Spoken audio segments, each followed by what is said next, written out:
जय जगन्नाथ आउ गोटे एम्प्लॉयमेंट न्यूज निजुक्ति खबर बहुत भल वैकेंसी आसी सीएनपी नासिक तरफ सांग माने ए भिडियो रे मु आपण मानकु संपूर्ण डिटेल जनइबी। वीडियो को स्टार्ट करबा, वीडियो को शेष जाए देखिबे। जदि आपण माने एलिजिबल अछंती सुजोग हाथ छड़ा करिवे नाही, फॉर्म भरि नेबे।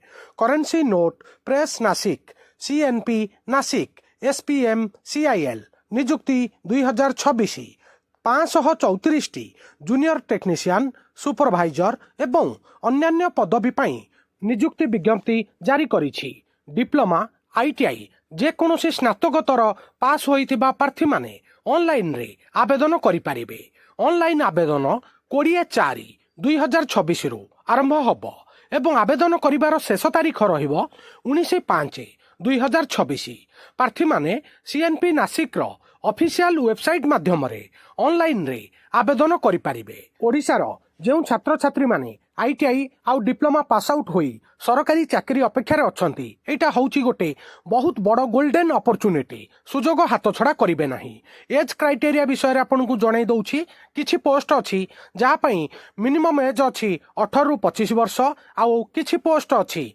जहा पई एज क्राइटेरिया अछि 18 रु 28 वर्ष, आउ किछि पोस्ट पई एज क्राइटेरिया अछि 18 रु 30 वर्ष। एठारे एज रिलैक्सेशन मध्य मिलिबो जदि भी कौनसी कैंडिडेट एससी एसटी किंबा ओबीसी कैटेगरी रु बिलोंग करुथिबे 3 वर्ष एवं 5 वर्षर एज रिलैक्सेशन मध्य मिलिबो। एठारे समस्त कैंडिडेट को एप्लिकेशन फीस दबाकू पड़िबो। एप्लिकेशन फीस टिके हाई अछि। जनरल ओबीसी ईडब्ल्यूएस कैंडिडेट माननको पई 1000 टंकार एप्लिकेशन फीस दबाकू पड़िबो। एससी एसटी पीडब्ल्यूडी कैंडिडेट माननको 200 टंकार एप्लिकेशन फीस दबाकू पड़िबो।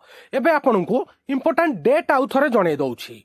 फॉर्म 20/4/2026 रु भरा जिवो। आवेदन करिवार शेष तारीख रहिबो 19/5/2026। आउ आपनकर एप्लिकेशन फीस जमा करिवार शेष तारीख रहिबो 19 मे 2026।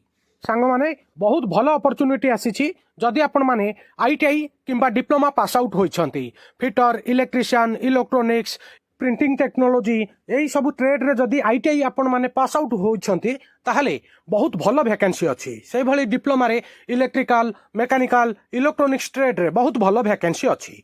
पिला माने ए वीडियो रे म आपण मानकू संपूर्ण डिटेल ब्रीफ आउ समराइज करिकि जणैली। आउ फॉर्म भरिबा पूर्वरु आपण माने ऑफिशियल नोटिफिकेशन को आउ गोटे थर भलरे पढ़ी नेबे। जहाँ जहाँ मेन पॉइंट थिला म आपण मानकू ब्रीफ आउ समराइज करिकि इन्फॉर्म करैली। जदि भी कौन डाउट आसे मते कमेंट रे पचारिबे, मु आपण मानकर डाउट क्लियर करदेवी। आ वीडियो केमिति लागिला निज ओपिनियन मध्य कमेंट रे जणेबे। वीडियो को लाइक हाइक आउ शेयर करिवे। स्पेशली ओडिसा रो जेउ जेउ छात्र छात्री माने टेक्निकल आईटीआई किंबा डिप्लोमा रे पास आउट होइकी सरकारी चाकरी रो अपेक्षा करिसंती तांको पाखुकू निश्चित रूपे ए वीडियोटा शेयर करिवे। नुआ थिले वर्ल्ड अफेयर मधुजीके ओडिया चैनल को सब्सक्राइब करिवे। वीडियो देखिथिबारु बहुत बहुत धन्यवाद। जय जगन्नाथ।